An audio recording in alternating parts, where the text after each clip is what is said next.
Hello friends, welcome back in our channel Agri Mantra changing the way of thinking. आज हम बात करेंगे 6 नवंबर 2024 के इम्पोर्टेंट एग्रीकल्चर करंट अफेयर जो आपके आने वाले एग्ज़ाम के पॉइंट ऑफ व्यू से काफ़ी इम्पोर्टेंट रहने वाले हैं। इसीलिए वीडियो को एंड तक जरूर देखें। आज के सेशन में फर्स्ट करंट अफेयर है, cabinet approve infusion of ₹10,700 crore equity in food corporation of India in financial year 2025। 2025 financial year में फूड कॉरपोरेशन ऑफ इंडिया में 10,700 करोड़ रुपए इक्विटी डालने की कैबिनेट ने मंजूरी दे दी है। यहाँ पर अगर हम बात करेंगे, the government has approve an infusion of 10,007 crore equity in the FCI. ये फाइनेंशियल ईयर 2025 की बात हो रही है और ये डिसीजन लिया गया meeting of CCEA cabinet committee on economic affair, जिसके चेयरपर्सन होते हैं प्राइम मिनिस्टर नरेंद्र मोदी। यहाँ पर अगर हम बात करेंगे तो यूनियन मिनिस्टर ने ब्रीफ में बताया, जो कि अश्विनी वैष्णव हैं, उन्होंने बात करी कि cabinet approve infusion of equity of 10,700 crore for working capital in financial year 2024-25। तो 2024-25 के लिए as a working capital 10,700 crore रुपए इक्विटी में सरकार डालने जा रही है। अप्रूवल मिल गया है, जो कि एफसीआई के लिए है।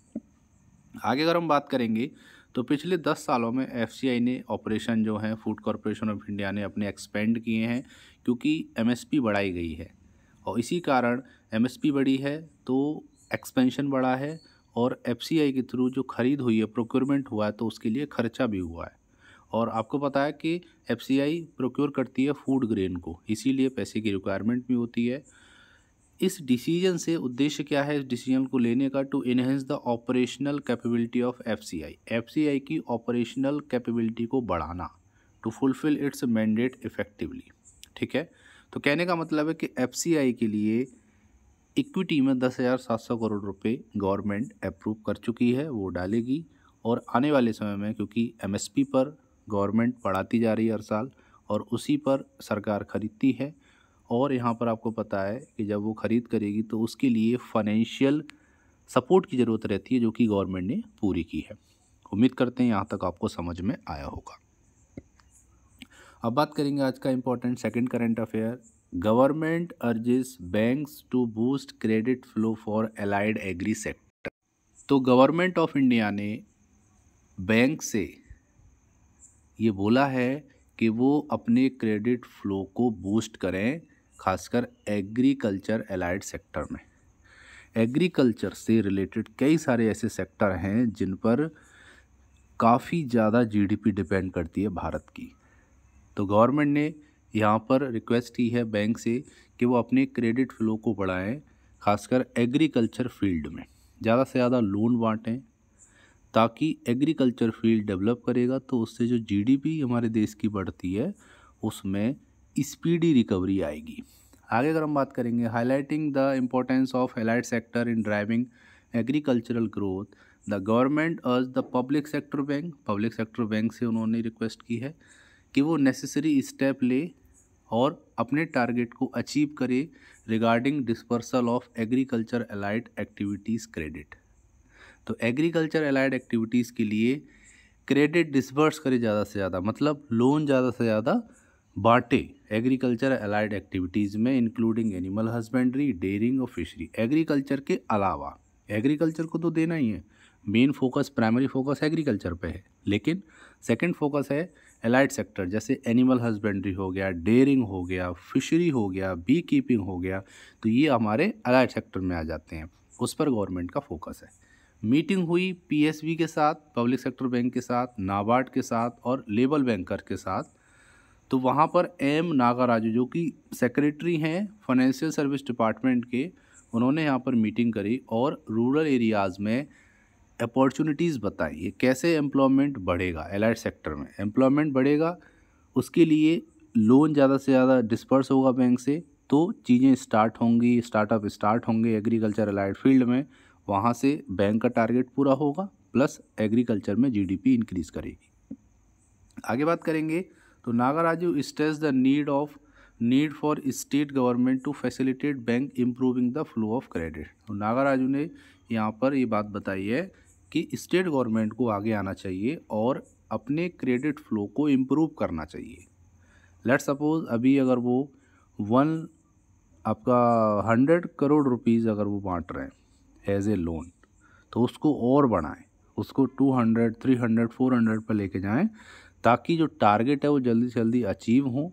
बड़े टारगेट सेट करें जिससे एग्रीकल्चर एलाइड सेक्टर भी ग्रोथ कर पाए। उन्होंने आगे हाईलाइट किया regional disparity in credit disbursement in allied activities के बारे में।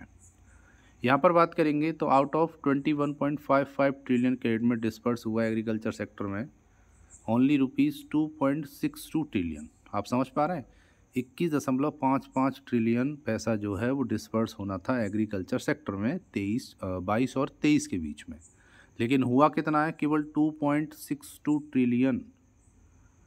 तो मतलब है कि बहुत कम 2% के लगभग ही 10% के लगभग ही यहाँ पे जो डिस्पर्स हुआ है, और यहाँ पे 100% होना चाहिए था। तो कहीं ना कहीं सोचने वाली बात है गवर्नमेंट के लिए, इसीलिए गवर्नमेंट चाह रही है कि ज़्यादा से ज़्यादा इस पर फोकस किया जा सके। और 23-24 के लिए जो टारगेट सेट किया गया है वो भी केवल और केवल 2.93 ट्रिलियन है, जो कि कम है। 23-24 में 2.93 ट्रिलियन टारगेट सेट किया गया है क्रेडिट डिस्पर्स करने का, मतलब लोन बांटने का। तो सरकार ने अर्ज किया है बैंक से कि ज़्यादा से ज़्यादा लोन एग्रीकल्चर एलाइड सेक्टर में बांटें, जिससे एग्रीकल्चर भी ग्रोथ करे, बैंक्स भी ग्रोथ करें, देश भी ग्रोथ करे। उम्मीद करते हैं यहाँ तक आपको करंट अफेयर समझ में आए होंगे।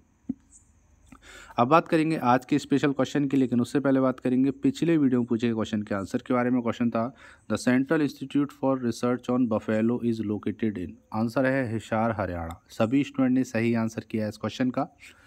अब बात करेंगे आज के स्पेशल क्वेश्चन की। क्वेश्चन है the central rice research institute CRRI is located in. तो CRRI कहाँ पर सिचुएटेड है, ये क्वेश्चन है। ऑप्शन है कटक उड़ीसा, अहमदाबाद गुजरात, अलीगढ़ उत्तर प्रदेश, या नन ऑफ दीज, इनमें से कोई नहीं। इसका सही आंसर आपको कमेंट सेक्शन में लिखकर भेजना है, और हम उम्मीद करते हैं कि आपको इस क्वेश्चन का आंसर आता होगा। तो जल्दी से टाइप कीजिए अपना आंसर और भेज दीजिए हमारे चैनल पर। हम आपके वैल्यूएबल कमेंट का बेसब्री से इंतज़ार कर रहे हैं। तो ये था आज का इम्पोर्टेंट सेशन। उम्मीद करते हैं सेशन पसंद आया होगा, हेल्पफुल लगा होगा। अगर आप हमसे FB पे जुड़ना चाहते हैं, फेसबुक पे, तो एग्री मंत्रा सर्च कर लीजिए, आपको हमारा पेज मिल जाएगा। बाकी आप हमारे इंस्टाग्राम पे जुड़ सकते हैं, एग्री मंत्रा ऑफिशियल सर्च करके ये लोगो आपको मिल जाएगा एग्री मंत्रा का, वहाँ पे आप जुड़ जाइए। और एग्री मंत्रा के टेलीग्राम चैनल से आप जुड़ सकते हैं, वहाँ पर 7000 प्लस जो आपके स्टूडेंट्स हैं वो जुड़े हुए हैं टेलीग्राम पर। वहाँ हम आपको सभी सेशंस की PDF प्रोवाइड कराते हैं, करंट अफेयर सेशन की। तो आप वहाँ से उन PDF को डाउनलोड करके अपने नोट्स बना सकते हैं। तो ये था आज का इम्पोर्टेंट सेशन। मिलते हैं एक और इम्पोर्टेंट सेशन में, तब तक के लिए जय हिंद, जय भारत, धन्यवाद।